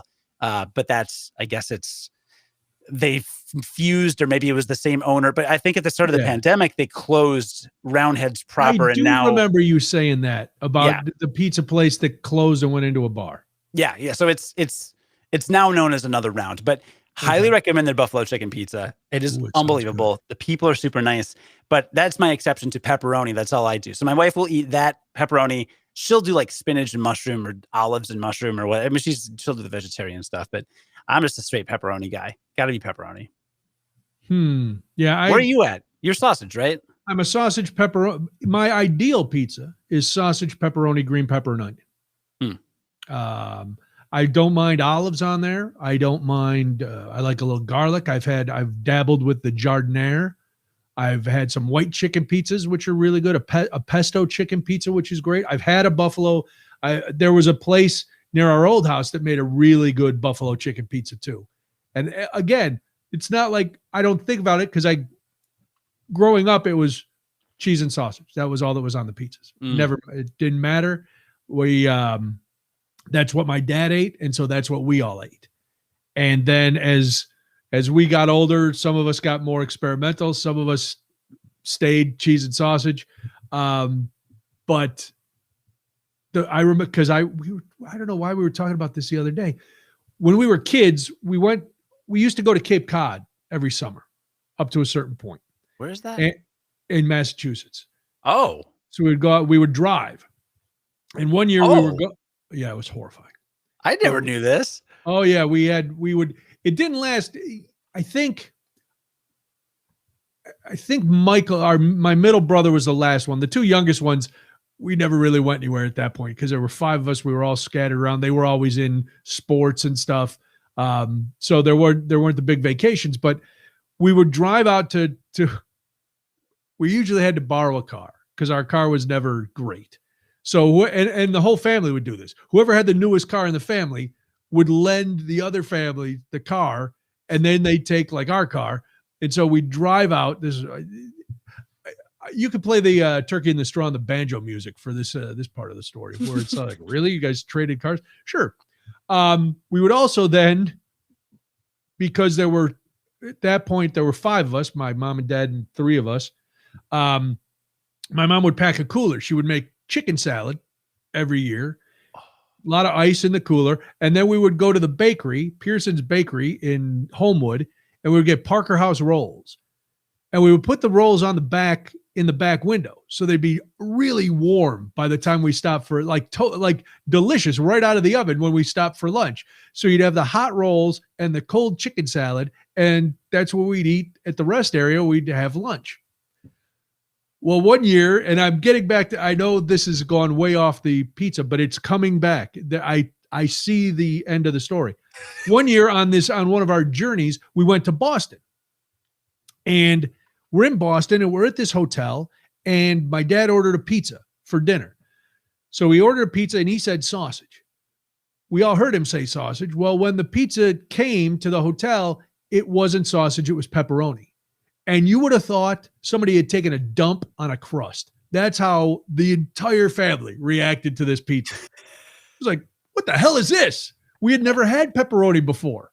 We didn't know. My brothers and I didn't know what it was. And my dad, I'm sure he knew what it was, but he was not very adventurous when it came to dining. So it was like, oh, it was a horrible ordeal. And I remember there was screaming and crying. And I think my mom was picking the pepperonis off and throwing them in. Just eat the pizza. It was horrifying. But now I love pepperoni. I love it. My brothers all eat it. So, that one trip didn't really bother us. But normally what we've started doing is, if Molly's here, like if Debbie and I are just here, I compromise and we just get sausage and pepperoni because Debbie likes that. I like that. I won't add the other stuff. If Molly's here, Debbie and Molly are a ham people. Oh, yes. Now, not pineapple, but just ham. They like ham or Canadian bacon. So they'll get like sausage and ham or pepperoni and ham. So we'll just get 2 smalls. They'll get a small with what they want, and I'll get a small with what I want. And then usually there's leftovers, which is fine for the next day. But then everybody gets what they want. Because, I think that's the best. When you get into big groups, just order small ones. If it's just 2 people, then you got to compromise. But, there were so many times it'd be like, you're with a big group. Well, what kind of pizza do you guys like? Oh, I like this. And then it's, oh my God. All right. Seriously. Do we have to? This is a nightmare. Just get your own pizza. I'll get my own pizza. We'll all have fun eating pizza and then we'll be together. That'll be fantastic. Won't that be fun? Well, I always end up over ordering the pepperoni pizza because if I'm in a group, let's say like 5 people, somebody will be like, oh yeah, I'll do spinach and mushroom. Yeah, I'll do spinach and mushroom, but I like anything. All right, cool. So you got like 3 people going over, and my wife, let's say my wife says, I want spinach and mushroom. This is hypothetical. And then 3 people are like, yeah, I'll eat that. Well, then the spinach and mushroom comes, the pepperoni comes. Everyone eats a slice of both. And I want like half a pizza. So I don't get half a pizza and then I get upset. So whatever people you're also want, looking at it, you're also looking at a whole bunch of leftover spinach and mushroom pizza that you don't want and I don't want. I end up having to eat it because I don't get enough for myself. So I always disproportionately, like if there's a couple people that want a couple things, I'll order like a separate entire, even if no one expresses that they want a pepperoni pizza. And let's say we only need like 2 mediums for the party. I'll get like a medium of whatever they want and an extra large pepperoni because I know they're going to dig into my pizza. And I learned that lesson years ago, and I have never been wrong. I have never been wrong. No, you're never going to be wrong. It's, and listen, if you overorder pizza, who cares? You're going to eat it the next day. But then there's the people who don't, I'm probably only going to have 1 piece. I'm not really hungry. Really? You're sucking it up like a vacuum cleaner, you hog. Everybody loves it. No, you can't pass. I don't care who you are. The hardest part of my life 10 years ago when I started losing weight was not eating pizza, especially because pizza was at the radio station all the time. There was always Malnati's. There was always some fine pizza that was there. You can't not eat pizza if it's in front of you. You just can't. Pizza is one of those things. You can pass up just about anything else. But if there's a pizza there, you're going to have a piece of pizza. I'll just grab a little sauce. Grab a little corner piece. That's all right. I went to a thing last Wednesday, a retirement thing for one of the ladies at school, and they had pizza. And I was like, oh man, pizza. I'll probably just have 1. No, it's tavern cut. You got to get 3-4 pieces. Not the big, not the big New York slices, but it's when it's chopped up like that. Yeah. The buffalo chicken pizza we get is so big they do the square style, right? Yeah. I never cared for that as a kid, but I'm starting to really get into it because I like the crustless pieces. Do you? Well, then you can have pizza with me every time. I hate the middle pieces. Oh, I hate them. No, I used to hate the middle pieces. I would refuse to eat the middle, but now whenever we get that buffalo chicken, now I'm just like, maybe another round pizza doesn't have great crust. Maybe that's why. But I just generally lately, I don't know. No, I'll eat them. But if I had my dad, it's funny. We call them the corners, even though it's a circle. The 4 little trucks. Oh, yeah. My dad would grab those right away. It's like, whoa, what? Nobody else? And in his mind, he was probably like, hey, I'm paying for it. I'm the dad. I'm going to take the pieces I want. And we were like, but we all like the quarters. And now who does it? Bam, me. That's why sometimes I can only get 2 corners because the other side has ham and whatever on it. So I'm like, ooh, drats, I've been foiled. I can only get the 2 corner pieces. And they're usually the smallest and they have almost no topping on them. It's basically just crust and sauce. Right. And maybe a tiny piece of sausage. There's something about the shape, though. Yeah. The shape and the crunchiness. It's just, I don't know. Listen, who knows? Who knows why we do half of what we do? Who knows what's going on in the world? God does. God almost struck me down this week. I am jacked up on horse tranquilizer antibiotics. What'd you do? Nothing. That's the problem. So Tuesday night, we do our show, right? Goes great. Oh, we're having fun. Craig's here. You're here. I'm here. We do the show. Everything's done. I go downstairs. Oh, man, fantastic. I'm in a great mood. I go to bed. I wake up Wednesday morning, and I step down, and my left foot is in agony. Like the arch hurts, the toes. I look down. My entire foot is swollen and beet red. Imagine a beet with toes. That's what my left foot looked like. Ugh. Yeah. But I don't notice this at first because I put on my slipper and as I'm trying to pull my slipper on, I'm like, man, my slipper is not going on. I don't know why it's not going on my foot. This is insane. But I jam it on there and I'm walking around all, during the day and it hurts like hell. And finally, I go to get dressed and I look down and I'm like, ah, my foot looks insane. Well, I was supposed to go to this retirement shindig. All of a sudden, so now I'm panicked. And you remember me from back in the day, in my more prehistoric days when I would guffaw at going to the doctor. Mm-hmm. You may also remember 4 years ago, we were doing a show on Sunday night in April, and my entire leg was swollen. We were talking about it on the air, how swollen and my leg was and how it was different colors and blah, blah, blah. And I got home that night from the show, and a friend of ours who's a paramedic had called Debbie while we were on the air and said, when he gets home, if his leg feels hot, you got to take him to the emergency room. And I ended up in the hospital for 3 days. I remember that. Yeah. Yes. So this time I was like, this kind of looks like the same thing, except it hasn't started moving up my leg yet. It made it to about my ankle. And now I like my doctor. He's part of a little practice. We tried calling to see, because sometimes if you call and you go, hey, I got an emergency, they'll squeeze you in at the end of the day. I was taking a shower and getting ready to go, and I was having trouble walking and stuff. So Debbie goes, I'll try calling the doctor. She sat on hold for 50 minutes. They never picked up. Then she hung up and she called again, and she was on hold for another 20 minutes. I was leaving the house. I said, all right, where I was going for the retirement was 3 blocks from the doctor's office. I said, I'm going to walk in and see if I can get in or if they can get. She said, all right, I'll keep calling. It's about a 20-minute drive. I get there. I call before I go in. I go, did you get through? No. This is the kind of customer service that makes everybody become a Karen. Because I walked in and they were like, hi, do you have an appointment? I said, no, that's the problem. I've been on the phone twice, once for 50 minutes and once for 20 minutes, trying to get through because I'm having an issue. And I was wondering if there was any chance if I could get in to see the doctor today before you guys close up. And they're like, no, we're sorry. He's all booked up. Like, okay, can I get in tomorrow? Well, he doesn't come till 2, but there's a group. And I said, listen, I'll see anybody. So they get in, but they couldn't have, when I said that we had been on hold for all that time, they could not have cared less. It was like I told them that there was air outside. And they were like, yeah, duh. Of course there's air outside. But anyway, I go to the doctor next day. But now by Thursday morning, things had gone horribly wrong with my foot. My big toe was like Fred Flintstone's, only burgundy.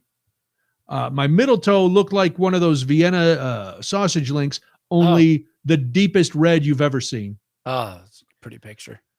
Yeah. Well, I like to paint pictures with words, Cody. That's what I do. No, Marta was guessing blood clot for 500. That is not correct. It is it's cellulitis. I got cellulitis again, which is it's an infection that gets in the bloodstream, and they say usually it gets in through a cut. Now, the first time I got it, I know it got in through a cut because I cut my big toe when we were on vacation. This time there was no cuts on my foot anywhere. No cuts, no scrapes, no scratches, no abrasions of any sort. So I don't know how I got it. And the doctor was a little panicked. He's like, all right, listen, I'm going to give you this antibiotic. This is the same antibiotic that you would get if we had you on an IV. So you're going to take it. But today's Thursday. I'm not here on the weekend. If things start looking bad over the weekend, you got to go to the emergency room right away. I was like, okay. He said the first 2 days, of the antibiotic is just to kind of keep it at bay, keep it where it is. I want to see you Monday, but over the weekend, he kept saying, over the weekend, if things get bad, you got to go to the emergency room. You got to go to the emergency room. I'm like, wow, all right, Panicky Jones. This is not the kind of bedside manner I want. I don't want my doctor all alarmed. Well, have you ever had a medication where you get the side effects that they print on the paper at Walgreens? You know, you get the paper with your prescription. It tells you all the crazy side effects. Have you ever actually experienced side effects? I don't think I have. I never have either until this. Oh, no. Well, I'm very tired and I'm getting the intestinal side effect. But the worst one was this one gives me a horrible taste in my mouth. Like I started taking it Thursday. Friday morning, because I'm supposed to, breakfast, lunch, dinner. Anyway, I take it and I take a sip of coffee and my coffee tasted awful. Like somebody had melted down a fork and put it in my cup. And I was like, oh, this is horrible. But I didn't say anything. Then I ate some breakfast and I'm like, oh, this is atrocious. And I said something to Debbie. I go, later I go, hey, how do you like this new coffee that we got? She goes, oh, I really like it. It's, we've had it before. It's really good. And I'm like, I said, good. I'm glad you said that before I told you why I'm asking. I said, because it tastes like, somebody strained coffee through my underpants. This is what the coffee tastes like. Oh, no. So then she goes, well, you better read and see if that's one of the side effects or else you're going to have to go, you got to call the doctor. Well, it is. It's one of the side effects that you get a bad taste in your mouth. So now I take it after my meals. So I'm all done eating. But the other night we had some wine with dinner and I had a little bit of wine left. So I finish dinner. I take my medicine. We're sitting down, watching TV. I have my little bit of wine left. I go to take a drink of wine. It tasted 180 degrees from what it tasted like when we had it at dinner. It was the most foul, unbelievably bad taste I have ever experienced. And I've had Malort. I've had all sorts of things in my mouth that I probably shouldn't have had. But this was, oh man. So that's the only, that's the thing. But I went back to the doctor yesterday and it's still not great, but it's better. It was better enough. It was better enough where he was like, whew, I was really worried that we were going to have to hospitalize you. But seems to be moving in the right direction. So finish the medicine and then, then we'll see. And if I like when the doctors do this, where they leave it up to you. And then when you finish with the medicine, you can look. And if you think you need some more, just call me and I'll refill the prescription. I'm like, I don't think I'm the guy who really should be making those medical decisions, doctor. Knowing my past and knowing what I'm sure will be my future, making bad medical choices is probably not the thing to do. So that was all since we talked last. Wow. Yeah. So I'm hobbling around and Debbie's yelling at me because I'm supposed to be, they tell me sit and keep your foot up. Well, I can't, I got stuff to do. I can't be sitting around with my foot up like like I'm lazing about, like I'm King Henry VIII. I got stuff to do. So today when I was hauling the bags of soil, she's like, how's your foot? I go, it's kind of sore. Well, see, you did too much. Who else is going to drag the bags of soil and fill the holes? Not the dogs. Bless you. Thank you. So that was what's going on. Well, feel better. Get well soon. Thanks, Cody. That's no, I mean, I told you about the time you know, like a month ago, right? When I just like my stomach was like, Yeah. you're not doing the show. Right, when you dropped in the middle of the show. Yeah, what was the neck thing? I had to take half a sick day in January or February, I think, because my neck just exploded. Like I literally, what did I do? I looked down. I think I was in the bathroom or something. I looked down to like grab, I don't know, maybe my glasses after I showered or my contacts or something. I don't remember what I looked down to, but I looked down to get something and I pulled something and there was just like, ow. And I could not, like, I sat at my computer and then I stood up at my computer and I got on Slack and I told my coworkers, I was like, I'm literally in pain no matter what position I'm in. And I have to go lay down and take ibuprofen and I can't work. And I took a sick day from home when I wasn't sick because I couldn't. Because you hurt yourself at home doing nothing. Yeah, I laid down on my couch downstairs and I like put a little pillow on it and I was like, there's exactly one position, and I'm just like my face is all smushed and I'm just like, I can't move. My baby was like, you know, tiny, and was he like kind of crawling around and pulling himself up on stuff yet? I don't know. It doesn't matter, but yeah, I was done. So that was fun. And it was like, yeah, it was that same kind of thing. I have a family member that recently just like my back no longer works all of a sudden from like bending over to do something. So yeah, I don't know. It's like the dumbest weird things. Yeah. Weird things. He still can't figure out what happened here, but we've all had those dumb injuries where it's just, and you're like, what's happening to me? Marta says Henry VIII had gout and horrible legs. Yeah, that's why I made the analogy, because I knew Henry VIII had bad legs. Of course you knew that. The King of Dorne had gout. Really? Mm-hmm. Who was the King of Dorne? I don't remember. He got killed. But the chat. I was looking over and thinking, and then a chat was like, zip, and then there's a funny chat. Carol said, I have a non sequitur question. Cody, wet. Yeah, it just stopped. That is the most non sequitur question ever because it's not even a complete word. Yeah, Cody, W-H-E. Has my hair gotten darker lately? Well, when I use more gel, sometimes it appears a little darker. So because I did shower and use gel today, perhaps. I don't think overall it has. It just depends on how much product is in it. Maybe it's your lighting too. Could be your lighting. Could be the lighting too. Because last week, actually I turned down the lighting a little bit. Last week, I don't think I had showered that day, so the product wasn't as like fresh, and so that changes it. So the product does definitely have a bit of a impact on the color. Of course, it's so humid today; it's just like fluffy. It is very humid. I don't mind. Listen, I don't mind the heat, but I hate the humidity. Oh, hey, crazy, right? Let's talk about that for 2 hours. Oh my god! And how about that traffic? That's on Saturday. I would like for it to rain. I wouldn't mind some rain. I wouldn't mind a little rain because and you're a homeowner now, so you understand the lawn is starting to look a little brown after the first few months of being so lush and green. So the lawn is not looking great, and then then it would give Debbie a day off watering all the flowers. Because we've turned the backyard into a little oasis now. We have flowers. I hung up some hooks on the fence, so we got flowers there and flowers on shepherd's hooks and flowers everywhere. Oh, flowers everywhere. I'm a softie that way. I love having flowers around.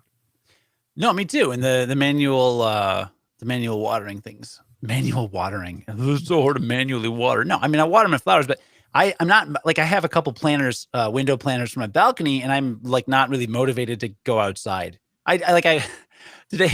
So I do so to exercise and not just sit in a chair all day, every day, and just slowly die in my house and not go anywhere. I do when you're not breaking your neck. When I'm not breaking my neck, I do DDP yoga every Monday, Wednesday, and Friday. I've been really good. I'm like 6 weeks in. It's great. Nice routine. I'm very proud of myself. It hadn't worked out in a while. I'm feeling good. And then Tuesday, Thursday is my off day, and I pencil in my schedule. I'm like, have lunch around now, or maybe take a small jog, or at least just go for a little walk around the neighborhood. And today I did that. It was like that GIF from The Simpsons where Grandpa Simpson walks into like the gentleman's club or whatever and like puts his hat down, sees Bart, just like turns around, grabs the hat, puts it on, and walks back out. I like walked out on my porch. I was like, and scene. And I just like, no, there's no, it's not nice to be out right this second. So I'm just not going to do it. But yeah. See, I don't mind it if, as long as I'm not going somewhere where I have to be dressed up. Like to go out and work in the yard in this kind of weather, that's fine. To take a walk, to do like recreation, yard work, that kind of stuff, I'm cool with. But if I have to be dressed up and be out in this, no thanks. Yeah. Or if I, you got to go somewhere, court or wherever it is that you go, and you have to wear pants and stuff. Forget about it. But I'm also not far from my air-conditioned house to my air-conditioned car. It's not, it's not like I'm standing in the middle of a prairie in a black suit. I'm not some prospector undertaker. I don't have to dig a grave and then stand out there and give a eulogy in a black wool suit.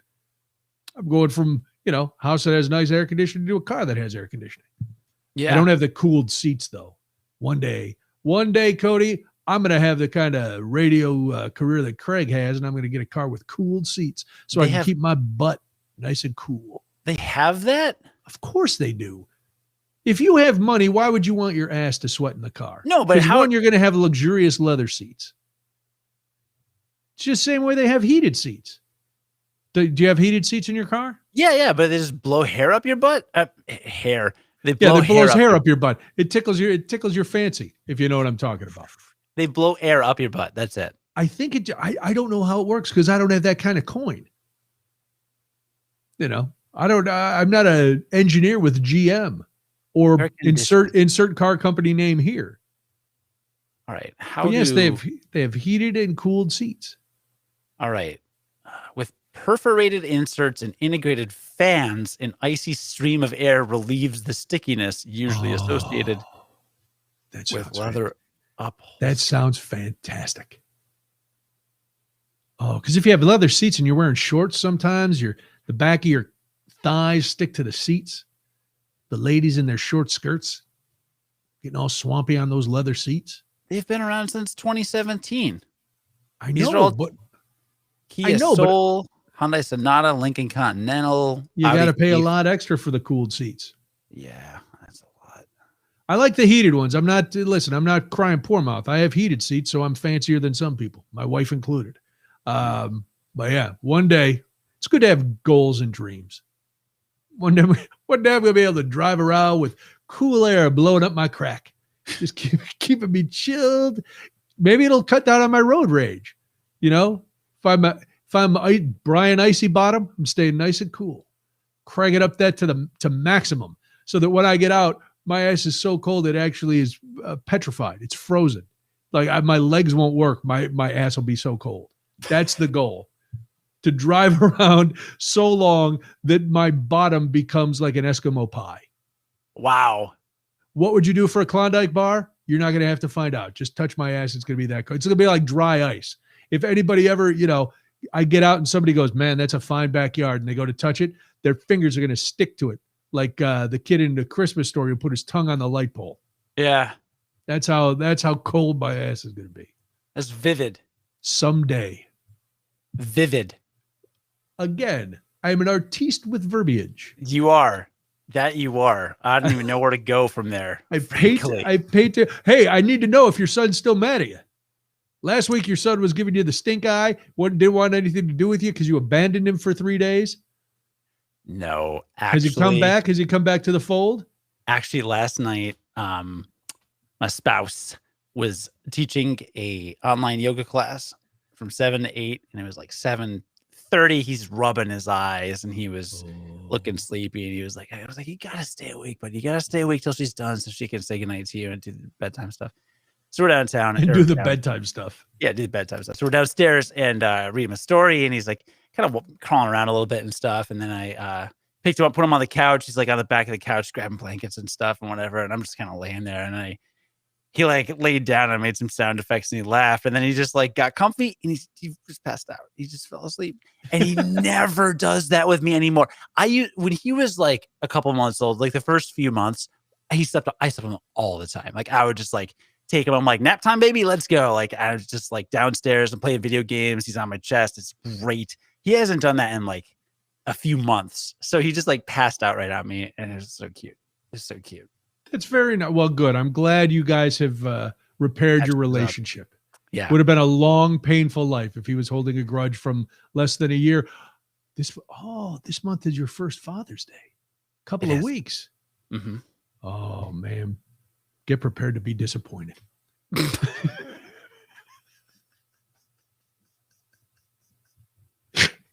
That's horrible but true. No, that'll be this year. You're going to start getting the world's greatest dad mugs, and the first few years, he doesn't have anything to do with it. So it's if something comes, it's from your spouse, your wife. Mm-hmm. But that'll be nice. She keeps asking me what I want, and like you, well, similar. I was like, I would like to play Final Fantasy 14 for 4 hours straight. There you go. So that's your piece of quiet. Mm-hmm. Mm-hmm. I'm wondering if you're going to have any better luck getting your piece of quiet than I have for the last 25 years. Getting my piece of quiet. I've tried it on my birthday. I've tried it on Father's Day. Doesn't really. Now I've given up even asking for it. I know it's not coming. So now it'll become I'm sure they'll do something nice. But now it'll be like, well, what do I want to cook on Father's Day? What do I want to smoke? Because I busted out the smoker last week or the week before. Indica. Oh no, I haven't. This week I didn't go back to the weed, the devil's cabbage. I left it alone. I don't. Again, after the last time, I'm not hankering to go. Not eager to make a run back. Sure. If it happens, it happens. But nah. If I slip you 20 milligrams of edibles, it happens. Well, I'm not saying I'm never gonna. If we're at a thing and the mood is right. But the mood was not. It's got to be the right mood. I need my mood enhanced. If Cats comes back, that's what you're saying. If Cats comes back, the one thing that I will ingest is going to be shot into my head at unbelievable speeds, and it'll be made of lead because there's no. But speaking of that, did you see the first pre-sale for the first Broadway in Chicago production went on sale yesterday? Or today, it went on sale today. The pre-sale tickets went on sale today. So Broadway in Chicago is coming back. Ooh. Everything is opening up. Are you excited that Friday we turn into the Wild West? Everything's back open. The world is going back to the way it was. What? Wow. You really need to leave your office. Friday, phase 5, grand reopening. The world is back. Full capacity everywhere. All of Illinois, Chicago, all of Illinois. The only place you have to wear masks now are public transportation, schools, hospitals. And if a business still has a business or a town can make their own rules. So if you go to a place, they can still say, we want you to wear masks. But everything else, come on, baby. Full capacity at ball games and festivals and weddings and movie theaters and gymnasiums. No masks anywhere.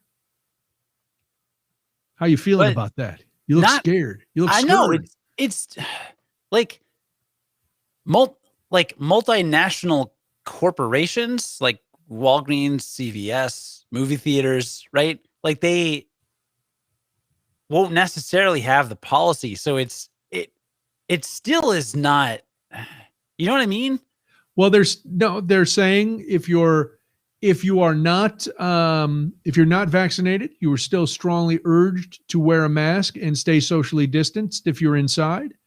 But, the numbers are down. Everything is where it's supposed to be. There's no risk. According to the Dr. Audrey from Chicago, there is no risk to the health system at this point, and the parameters are way down. There is a widely available vaccine.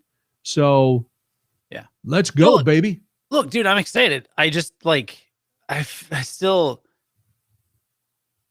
you said a number of exceptions, right? So I'm it's still I'm still not gonna know. Like, I'm still gonna carry a mask around everywhere. Well, here's the thing. Yeah, you carry one with you. Because If you're going to the hospital or the doctor's office, you got to wear a mask. If you're taking the bus, which or the train, you got to wear a mask. No, but if you're going into a school, you got to wear a mask. Right. But individual businesses can also say it. So, like, if like CVS corporate probably, like, I don't know how these big businesses work, right? But like they've already started easing up. Okay, and a lot of them have, right? But like, I don't know every single one individually. So like Home Depot has a big corporate office, and they might be like, hey, to keep our employees safe, and they're sending internal memos, and they've got like their executive board is like, well, we got to keep our people safe, you know, and oh yeah, I suppose we got to keep our people safe. So the company policy, like, you know, nationwide is going to be everybody's got to wear masks and like blah blah blah. And then like I don't know. Then let's say Home Depot like has an Illinois regional manager or something for the state, and then they're like, well, they're easing it up here, so we're going to be the exception. But like their ability to do that is dependent on their corporate communications, like internally. So like if they can't get on the phone with like the guy that's like the head of HR for the whole, you know, corporation, then like they may not be able to let them know, or maybe they're just saying like, for simplicity's sake, and because we don't want to like dump a bunch of man hours into like constantly revising our mask strategies, maybe we're just going to keep it as like everyone just wear a mask nationwide. Like, and CVS, or they're just going to say you follow your local. Yeah, man, your local rules. So if you are in Illinois, well, it's funny that you bring up Home Depot. I went to Home Depot today to get my bags of soil. I had a mask on.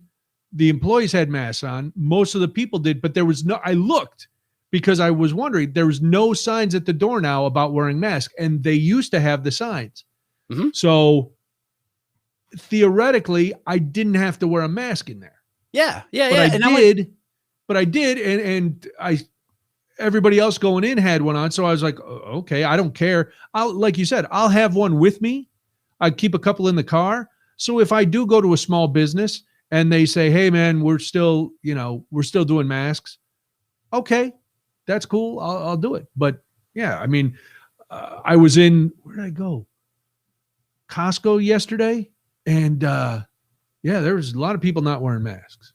No, I went to Jewel like 2 days ago, and I didn't wear a mask inside because I wore it wearing in, and it said on the thing, it was like, if you're not vaccinated, we encourage you to wear a mask. So I walked in, I was wearing it, look around, there's 3 people not wearing it. So I was like, oh, I'll take it off. I will be happy and consider this whole thing over when I don't have any question about whether to wear it. Right. And I don't feel any social obligation or pressure to wear it or not wear it. And that's still a long way off. It is a long way off. I really like Friday. That sounds great. I'm glad that festivals can open and like more stuff will be open. But like on a day-to-day basis, when I go out in my local community to a place, I'm still kind of unclear until I walk up to the door of that establishment on exactly what's expected of me. Well, and that's not going to change. Yeah. And until that's forever away. So yes, good for Friday, but like, I'm not looking at it as like, oh my God, everything is like perfect now. It's like, things are still weird. Things are still weird. And let's look around the globe. This is not over by any chance. I saw one doctor say, listen, the pandemic isn't over. We have just reached a point where we have done what we're supposed to do, and now we can start resuming activities. But the pandemic is still raging globally. Yeah. You know, it's so we have to watch. The worst thing that can happen, and I don't think it's going to, the worst thing that could happen is the numbers all of a sudden start shooting way up again with some of these variants, which I don't think they will. I wish. This is all I'll say about the vaccines. I wish the people who aren't getting it, and not the ones who aren't doing it for health reasons or whatever, you know, just the ones who are being stubborn.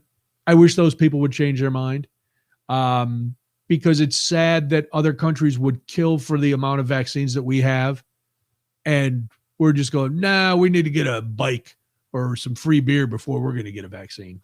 So that's all. But I'm happy about it. Where did I forget what we did a week or so where we went inside somewhere. Debbie and I went inside, and it was like, oh, you know, they still wanted masks and stuff. So we did that, but I'm looking forward to going to the store without having to wear a mask, you know? I'm looking forward to Summerfest. Really? Up in Milwaukee. Are you really? Just announced yesterday that headlining in one of the amphitheaters on September 11th, one night only, Dave Chappelle. I saw that. Yes. Are you going to try to get tickets to Yeah, Summerfest? now I got an email today and I'm kind of mad about it. The first 1,000 people that use a link in this email to sign up for a 1-year subscription of Luminary will get early access ticket purchase. Luminary is the Netflix of podcasts. Remember that? Launched a couple of years ago. Luminary is a paid streaming service for podcasts, and they have exclusive podcasts you can only get on Luminary. It raised a whole ruckus in the podcast community because everybody's like, the whole point of podcasts is that they're free. This is stupid. You can get all the other podcasts everywhere else, blah, blah, blah. Everybody was in a tizzy about it. The kid that founded it is some like 27-year-old trust fund kid whose parents bankrolled the whole thing. It's all garbage. But I was so annoyed because it's like $35 for an annual subscription. I want to buy tickets for me and some of my friends. And part of me was just like, ugh, do I give this stupid company $35 so that I can get early access? I'm not going to. It's only 1,000 tickets they're getting. But yeah, tickets go on sale Thursday. I'm sure it's going to be a bloodbath. I'm coordinating with a couple friends to see, because I had a friend up in Milwaukee that I'm going to see if she wants to, she and her boyfriend want to go. But I really want Summerfest is great. I know. I've never been. You talk about it all the time. Well, and this is, hopefully I'll be able to, hopefully I'll be doing some broadcasts from there. Because last what about 2 years ago for Summerfest? The first run through it that I was at TMJ, I did some shows from Summerfest. I interviewed, what was that song? It was a big hit, Walking on the Moon or something. Something on the Moon was the band. It was Shut Up and Dance With Me. Remember that song? Yes. So they were playing there. And I had arranged to do an interview with the band before they did the show. Well, so I get to Summer, and Molly and her friend came with, and Debbie came with, and I was broadcasting from the WTMJ mobile trailer right along the lake. It was very pretty. And they were down at one of the stages, and they kept pushing the time back. And I'm like, well, I got to be on the air at, a certain time. And I went down and I was talking to the producer. I'm like, all right, I'm doing the interview. I'm going to get there and I'll be racing back. And they had somebody waiting for me at the trailer because I did the interview. It went really well. They were really nice kids. And I'm running.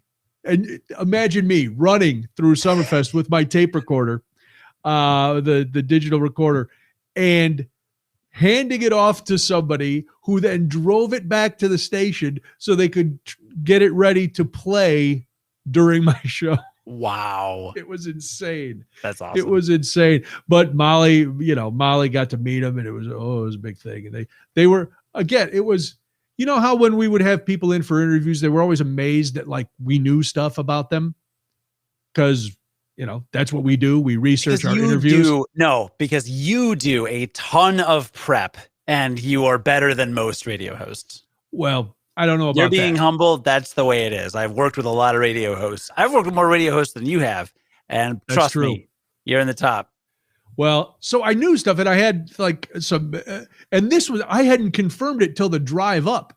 So I had done some pre-prep, and then I have Molly and her friend Googling stuff in the back and kind of telling me things. And there was a weird story about a house they recorded their album in, and it was haunted. And I brought that up, and they're like, how did you know that? So, but they were really nice kids. So I'm hoping, this long story short, maybe I can finagle a little, media credentials to see Dave. Well, oh man, that'd be sick. Also, September 18th, playing at I think there's somewhere around there, playing at Summerfest. I think the last night of Summerfest is Guns N' Roses. So if you get an interview with Axl or Slash, I am coming to be my technical producer. I'm going to follow you, whether anyone lets me or not. It will happen. It's going to be strange. I'm glad Summerfest is back. It's going to be strange because it's, in September and it's over a different period. But what makes it so good? They have a permanent place for it. So the stages are permanent. It doesn't feel thrown together. Not that most festivals feel thrown together, but there's a difference when you have a paved park and all the stages have their own areas and there's infrastructure for bathrooms, and the bathrooms are all in buildings. And it's beautiful right along the lake. It's just fun. It's fun. So, but that is that. So are you still going? They're still playing Guns N' Roses still at Wrigley Field, right? That got moved to September.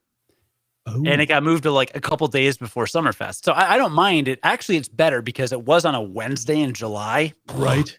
Now it's on a Thursday in September. So it'll be cooler, hopefully. Right. You don't have to take the entire week off. Right. Exactly. So I've already requested the days off. My wife will only have to take an extra day off. So it'll be pretty awesome. And then then there's no reason for me, because part of me was like, well, I really like seeing them. Maybe I'll add their Summerfest show, but it's like the same week, so there's no reason to see them at Wrigley Field and then at Summerfest. So now I don't have to unless you're really crazy. I am crazy. You really need to, if you really need to see them, man, come on. I do, but I don't. I mean, yeah.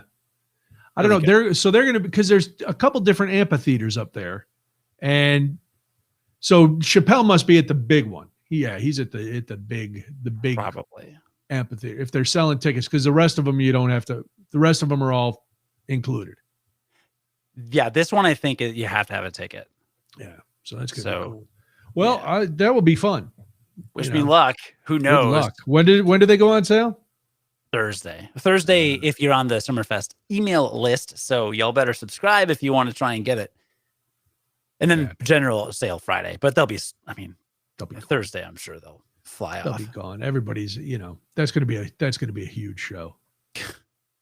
The whole thing, all their headliners, even the one, they had some cancel that were supposed to come back this year, but they always fill them in. Bob, I think it's Bob Babish is his name. He's the talent guy up there. He's been booking Summerfest for years and years and years.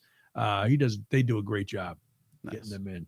So I've hosted the Summerfest preview show a number of times. Well done. Yes. Where I do, again, way too much prep, because all I have to do is go, oh, what about the main stage? That's going to be wild. They go, yeah. Then he gives me all the rundown. But that is that. Anything else? Anything else we need to cover today?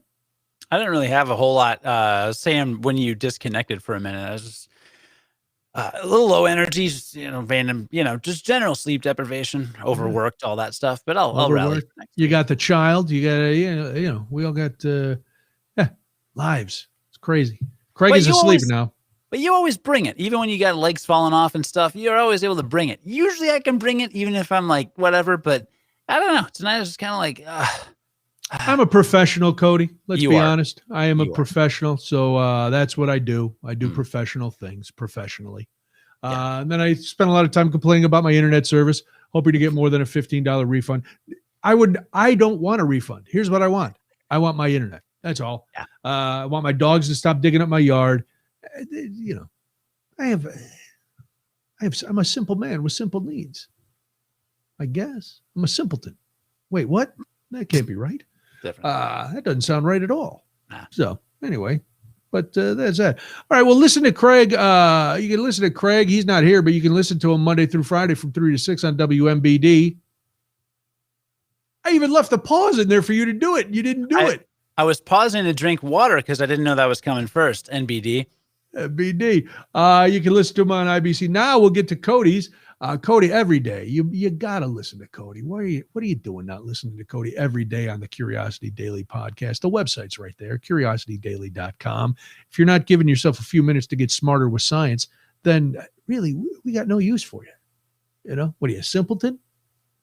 By the king of simpletons? The mayor. There was a song, "The Mayor of Simpleton." I used to like that song. I can't remember who did it. The Mayor of Simpleton. Please for the Mayor of Simpleton. So word of the night. We need to start doing a word of the day, like on Pee Wee's Playhouse, where whenever the word is uttered, we all just go like, ding, ding. Craig, I know Craig's got he's got a soundboard thing. I didn't catch a douche canoe reference tonight. Mike did send one Oh, I saw it, and you were in the middle of a story, so I did not want to. I didn't want to interrupt you. He said humidity. I think he said humidity is a douche canoe. Yes, the humidity is a douche canoe. So Mike did come through with a douche canoe reference. So we thank Mike again. We thank everybody who was on there. Marta was asking if my neighbor's house starts talking to you. Marta, next week, I didn't bring the picture this week because Craig wasn't here and he was the one demanding proof. Next week, I will have a picture of the house with a face that I was arguing with. Again, not the people in the house itself. So I will have that picture next week. Yes, Mike said XTC. Marta said XTC. They are both correct. I wish we had prizes, but we need corporate sponsors to have prizes. But XTC did the mayor of Simpleton. They don't like to perform in public. Huh. There's a fun fact. Now it's like trivia with a fun fact. Weird. XTC, cool. And are they agoraphobic? It's the worst kind of band that never leaves the house. The ultimate garage band because they can't go out in public. Very on brand band. Very nice. So listen to Cody every day. Curiosity Daily. What's coming up this week? What do you know? Do you know what's on tomorrow?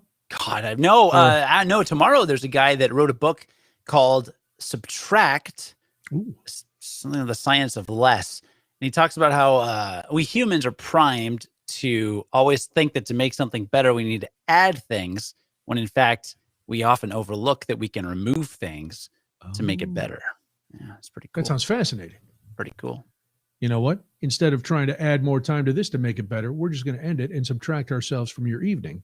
And hopefully everything is better. So thank you for watching. Thank you for listening. Don't forget you can subscribe to this on all your podcast platforms. Smash that like button. Hit subscribe. Is that what the kids say, Cody? Smash it and hit it and like it and tell people about it. And listen to Cody. And we'll talk to you next week. Same bat time, same bat channel. Bye, Cody. Cheers, though. Cheers. Agua, por favor. Water. Great. Ditto. Marta, you are very welcome. And now we bid you all a good night.